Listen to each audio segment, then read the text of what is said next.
Shalom. Shalom, shalom. This the brother Sakalah. Brother Kazakba from GMS Charlotte. Khan. We just before we get started, we want to give all praises to Yahweh, Ba'ashem, Yahweh Shai. Shai. I want to say Brakatah Yahweh. Brakatah Yahweh. Brakatah Yahweh Shai. Brakatah Yahweh Shai. Brakatah Yahweh. Brakatah Yahweh. Brakatah Yahweh Shai. Brakatah Yahweh Shai. Double honors to the elders and apostles of Great Millstone, the true teachers of Israel today. We just want to send peace and blessings to the hopeful elect, the 144,000, the house of David. We just want to say shalom. Shalom, shalom. Me and the brother was talking. We just want to go into a lesson. Hopefully it's edifying for you Akim out there. We just want to go into Lady Liberty. Not sure what the title's going to be yet, but we wanted to go into Lady Liberty.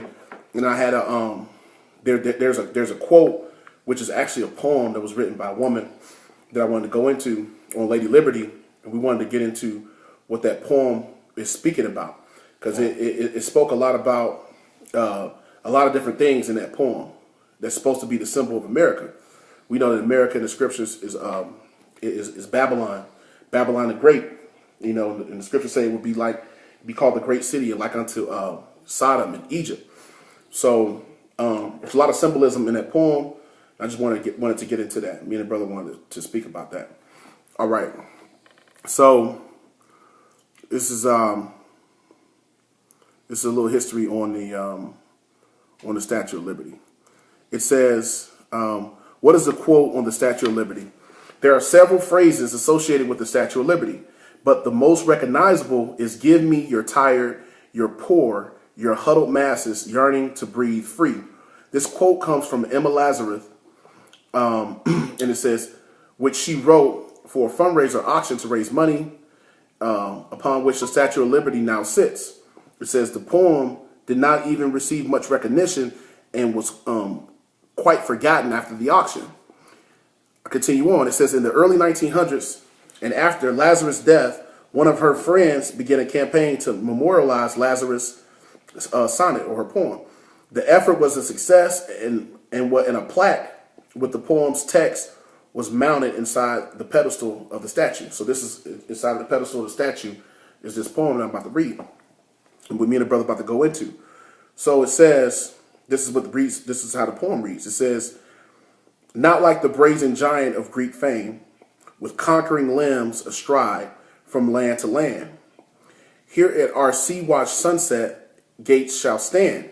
A mighty woman with a torch," which we know is Lady Liberty, "whose flame is the imprisoned lightning, and her name, Mother of Exiles." Kind.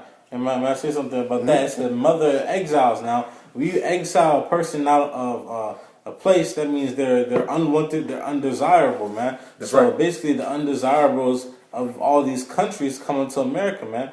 All right, whether you might be a refugee, all right, or you got homosexuals that's over there in the land where the so-called Arabs are, Yep, who are Ishmael in the scriptures. That's right. You got homosexuals amongst them, and what do? They come to America because they're exiled from that area, man. That's right. All right, or if you exile from wherever country you're from, you go to America because America is the home of the violence, man. That's right. A bunch of scumbags. It's beautiful that it says that, Mother of Exiles, because, you know, basically what the brother's saying is going into the fact that it's basically like America, as we continue on, is going to say, you know, give me all of your abominations. Pretty much. Give me all of the scum. So America, you know, this whole symbolism of America is, you know, going back to this poem saying, give me all of the scum. Yeah, kind of. You can come here and live and do as you will. Another thing before you start that back up, it said the mother of, and what does a mother do? Nurture. Right. And basically nurture whatever the child, man. That's right. So America nurtures the wickedness of these vile exiled people, man. That's right. That's right. I continue on. It says, "From her beacon hand glows worldwide welcome. Her mild eyes command the air, bridge, harbor, that twin cities fame. Keep ancient lands your storied pomp." And I wanted to get into that really quick. It says, "Keep ancient lands your storied pomp." So this is also getting into the fact that, you know, in America, it's a lot of symbolism, right? Right. So we know that you got the obelisk, you know, which is going back to Egypt on the money, We see the pyramids, you know, so on and so forth. We know this land is called, it will be like under Sodom. Sodomites are here. It's legal for a man to change his sex and for a woman to change her sex, for men and women to marry. You know, so the scriptures is plain and explaining that from a symbolistic standpoint, you would see these signs of how knowing this place is Mystery Babylon the Great. You know, so it continues on. It says, keep your ancient lands, your storied pomp. That's getting into the pride. And the scriptures talk about how the pride of Esau will be the downfall of these Edomites. So these Edomites are telling all the other nations, all the other abominable peoples from the other lands to come here and keep that pride. Be proud of being gay. Be proud of being a sodomite. So on and so forth. It continues on. It says, with silent lips, give me your tired.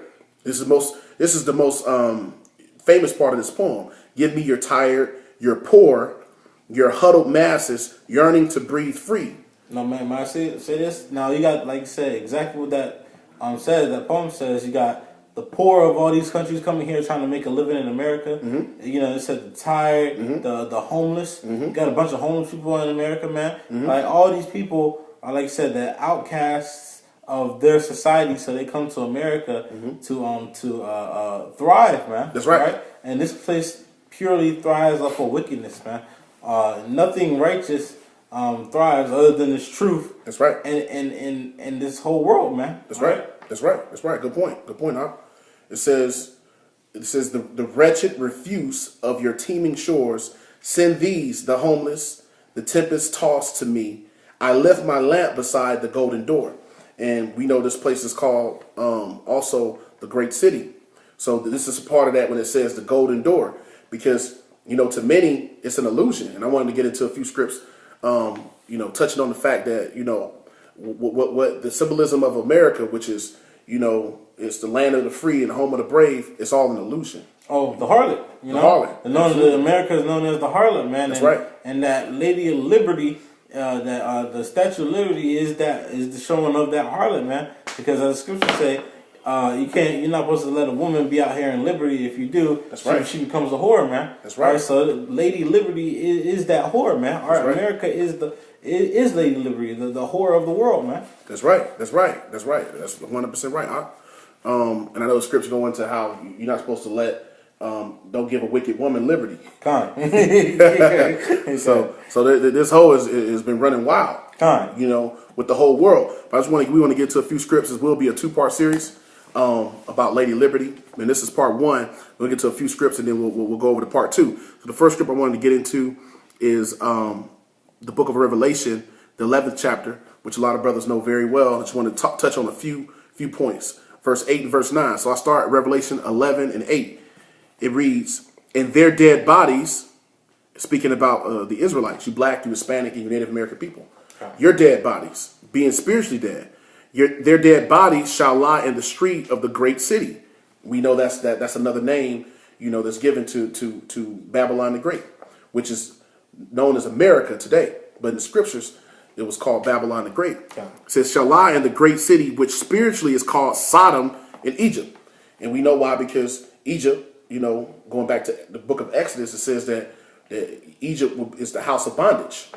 So this place is symbolic because we were brought here for bondage. We weren't brought here to live equal with the white man and to come and join hand in hand with him. We were brought here on cargo slave ships. And you Latinos and Native Americans, y'all were massacred. You know, and desecrated. Just like in ancient Egypt, man. You know, we had the Egyptians throwing our babies to the alligators. You had the same thing going over here in America, man. That's right. You know, slavery. That's right. And you know, atrocious acts, happened to us. You know. That's right. That's right. That's right. I continue on.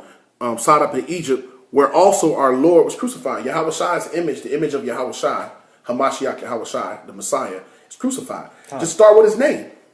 The fact that, you know, the scriptures, the Holy Scriptures are written in Hebrew, and the Lord was a Hebrew Israelite. He was a Jew, a true Jew. And his name could not have been Jesus Christ. So his name and his image, his actual image, is being crucified here. They're putting him up to be a white man. Because now you have our people, just past Easter, all right? So you have our people now praising this so-called white image of the Lord, when that's not what the Lord really looked like, man. The Lord was a dark-skinned man, and as you see behind us, man. That's right. This would be a proper depiction of the Lord, man. That's right. But our people, like I said, this where in the great city where our Lord was crucified, man. All right, me X'd out, man. Everything about him that was true was X'd out and replaced with a lie, man. That's right. That's 100% right. I'll go into verse 10. It says, verse 9, Salakia, verse 9, Revelation 11 and 9. And they of the people and kindreds and tongues and nations shall see their dead bodies 3.5 days, and shall not suffer their dead bodies to be put in graves. So in verse 8, where it says that we will be lying in the great city, and it says, where also are Salakia, and their dead bodies shall lie in the streets of the great city. It's speaking about us, the Israelites, the 12 tribes, being in America, but being dead to our heritage that the Lord discontinued us from, that the Lord took for us for being wicked. So when we go to verse 9, it just goes further into that, saying, all the people, they of the people, and kindreds and tongues and nations. That's another form of symbolism showing America's called the Great Melting Pot.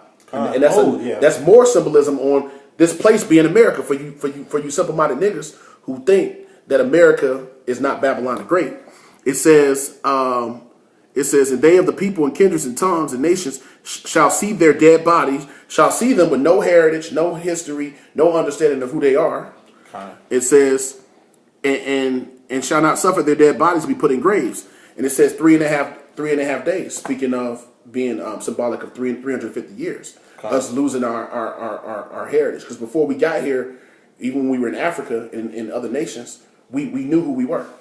And like you said, the nations didn't suffer us to be buried, man. They didn't tell us who we were, man. Because all these heathen nations know who we were. You got evidence on tape that you got Ishmael telling, asking us to come back to the Holy Land, because they know if we come back, then everything will be right. All right, so these heathen nations know. You might go to a Ishmaelite store, and he'll call you cousin, because he knows that you come from the line of Abraham, Isaac, and Jacob, man. That's right. All right, so these nations already know who you are, man. That's right. All right, it's just that you don't know who you are, because it's that the Lord had us not know our heritage in this place, man. That's right. For those 3.5 days, man. Yep, that's right.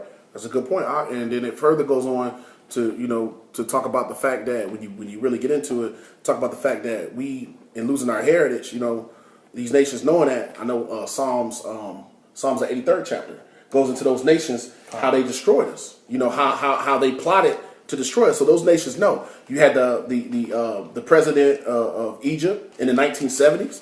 It was in Time magazine. Gamal Abdel Nasser came out and said that the true Jews were black people. He said that out of his own mouth. I think it was 1976. So, I just kind of wanted to go into that to kind of set this lesson off. And start it. Did you want to bring that one script before we be the end of this video? Do you want to bring that one script for part 2? Yeah, Psalms. Yeah, you can bring that. Yeah, this is Psalms 83, verse 5. For they have consulted together with one consent. They are confederate against thee. And when you look up the word confederate, man, basically they put their differences aside to accomplish one mission, man. And that was to take away the heritage of the Israelites, man. You so-called Negroes, Latinos, and Native Americans to the seed of your father. You are the Israelites. These other heathen nations, like I said, put away their differences from each other, because they were always fighting. All right, so they put their differeces away and went after you, man. All right, went after your heritage and broke you down. All right, the Arabs built the boats. The real Africans gathered you up and then gave you to Esau to put you in slavery, man. That's right. All right, that was all that one consent. And we go into this, get it right now. It says verse 6: the tabernacles of Edom, all right, which is the so-called white man. That's right. The Ishmaelites. Which is the so-called Arabs, of Moab, all right, the Koreans and Chinese, of Hagarenes, more Africans, Gabal, more Africans. It says, and Ammon, the Japanese. It says Amalek, which is the so-called gutter rat Jews over there, right, in the land right now. It says the Philistines with the inhabitants of Tyre. All right, so you got the descendants of the Egyptians. Okay. It says Assyria joined, also is joined with them, they have helped